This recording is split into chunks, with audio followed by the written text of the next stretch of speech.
మనం చనిపోయాక ఏమవుతుంది? బహుశా మానవజాతిని వేల సంవత్సరాలుగా తొలిచేస్తున్న అతిపెద్ద ప్రశ్న ఇదేనేమో. ఈరోజు ఈ లోతైన ప్రశ్నకు ఒక తాత్విక కోణంలో సమాధానం వెదికే ప్రయత్నం చేద్దాం. సరే, మరి సూటిగా విషయంలోకే వెళ్ళిపోదాం. జీవితంలో ఏదొక సందర్భంలో మనందర్నీ ఆలోచింపజేసే ప్రశ్న ఇది. మనిషి చనిపోయిన తర్వాత ఏమవుతుంది? అసలు ఎక్కడికి వెళ్తాడు? సాధారణంగా ఈ ప్రశ్నకి మన ముందుకొచ్చే జవాబులేంటి? కొందరేమో స్వర్గానికి వెళ్తామంటారు, ఇంకొందరేమో నరకానికంటారు. లేదు మళ్ళీ పుడతాం అని గట్టిగా నమ్మేవాళ్లూ ఉన్నారు. వీటన్నిటితో పాటు అసలు ఏమీ ఉండదు, అంతా శూన్యం అనే వాదన కూడా ఉంది.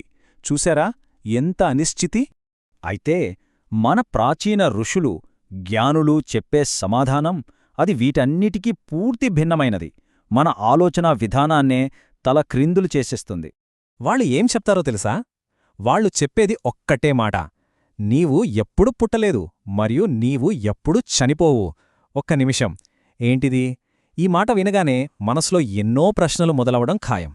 అవును కదా, ఇదేంటి? ఇది ఎలా సాధ్యం? మనం కళ్ల ముందు కనిపిస్తున్నాం, మనకొక పుట్టుక ఉంది, ఏదో ఒకరోజు మరణం కూడా ఉంది. మరలాంటప్పుడు ఎప్పుడూ చనిపోము అనడంలో అర్థమేంటి? పదండి ఈ చిక్కుముడిని వెప్పుదాం. ఈ ప్రశ్నకు సమాధానం దొరకాలంటే ముందుగా మనం అడగాల్సిన మరో ప్రశ్న ఉంది. అసలు ఈ నేను ఎవరు? మన తాత్వికులు చెప్పేదేంటంటే మనలో రెండు నేనులున్నాయట. ఒకటి తాత్కాలికమైనది, రెండోది శాశ్వతమైనది. ఇప్పుడు చూడండి, మనం సాధారణంగా నేను అని చెప్పుకునేవేంటి? మన శరీరం, మన మనసు, మన పేరు, మన ఆలోచనలు, మన ఫీలింగ్స్, ఇవన్నీ తాత్కాలికమైన నేను కిందకొస్తాయి. కాని వీటన్నిటి వెనుక, వీటన్నిటినీ గమనిస్తున్న అసలైన నేను ఒకటుంది. అదే శుద్ధ చైతన్యం, మార్పులేని ఒక సాక్షి. ఒక్కసారి మనమే ఆలోచించుకుందాం. చిన్నప్పట్నుంచి ఇప్పటివరకు ఈ శరీరం ఎంత మారిపోయింది. మన ఆలోచనలైతే అవి ప్రతిక్షణం వస్తూ పోతూనే ఉంటాయి.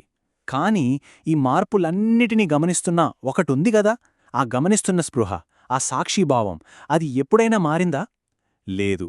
అదే మన నిజస్వరూపం అని చెప్తారు. ఈ కాస్త క్లిష్టంగా అనిపించే విషయాన్ని చాలా సులభంగా అర్థం చేసుకోవడానికి ఒక అద్భుతమైన, చాలా శక్తివంతమైన ఉపమానముంది. అదే అల మరియు సముద్రం. ఇలా ఊహించుకోండి, సముద్రంలో ఒక అల పైకి లేస్తుంది. అది తన్ని తాను నేనొక అలని, నాకొక ప్రత్యేకమైన రూపముంది, నేను వేరు అని అనుకుంటుంది. కాని అసలు నిజమేంటి? ఆ అల అనేది ఆ సముద్రపు నీరు తప్ప ఇంకేమీ కాదు కదా. కాసేపటికి అల తీరాన్ని తాకినప్పుడు అది కరిగిపోతుంది. మనం అల చనిపోయింది అంటాం, కాని అది నిజంగా చనిపోయిందా? లేదే, ఎక్కడికీ పోలేదు. కేవలం తన మూలమైన, తన నిజస్వరూపమైన సముద్రంలో మళ్ళీ కలిసిపోయింది. సరిగ్గా అలాగే మనిషి అనేవాడు ఈ అనంతమైన చైతన్య సముద్రంలో ఒక అలలాంటివాడు. సో ఈ ఉపమానం మనసులో పెట్టుకుని మనం మళ్ళీ మొదటి ప్రశ్నకొద్దాం. అసలు మరణమనేది నిజమా, లేక కేవలం ఒక భ్రమా? జ్ఞానుల దృష్టిలో మరణమంటే ఏంటో తెలుసా?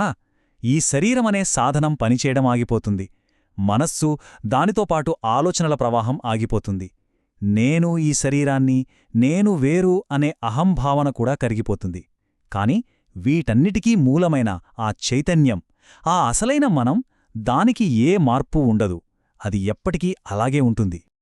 అందుకే వాళ్ళు చెప్పేది చాలా సింపుల్: మరణం తరువాత ఏమీ జరగదు. ఎందుకంటే మార్పులకు, పుట్టుకకు, చావుకు అతీతమైన ఆ నిజమైన మనం అనేది అసలు ఎప్పుడూ చనిపోదు కాబట్టి. చూశారా, ఈ మొత్తం అవగాహన మన దృష్టిని పూర్తిగా మార్చేస్తుంది. అసలు ప్రశ్న మరణం గురించి కానే కాదు, అది జీవితం గురించి.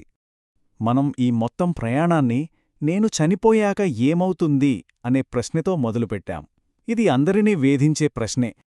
కాని ఇంత తెలుసుకున్న తర్వాత ప్రాచీన ఋషులు మనల్ని ఇంతకంటే లోతైన, మరింత శక్తివంతమైన ప్రశ్నను వేసుకోమంటారు. ఆ ప్రశ్నేంటంటే, మరణం తర్వాత ఏమవుతుంది అని అడగడం ఆపి, అసలు మరణానికి లోనయ్యేది ఎవరు అని లోతుగా ప్రశ్నించుకోమంటారు. ఎప్పుడైతే ఈ ప్రశ్నను మనల్ని మనం నిజాయితీగా అడుగుతామో, అప్పుడు మన దృష్టి మరణం అనే ఒక సంఘటన మీద నుంచి శాశ్వతమైన జీవన సత్యం వైపు మళ్లుతుంది.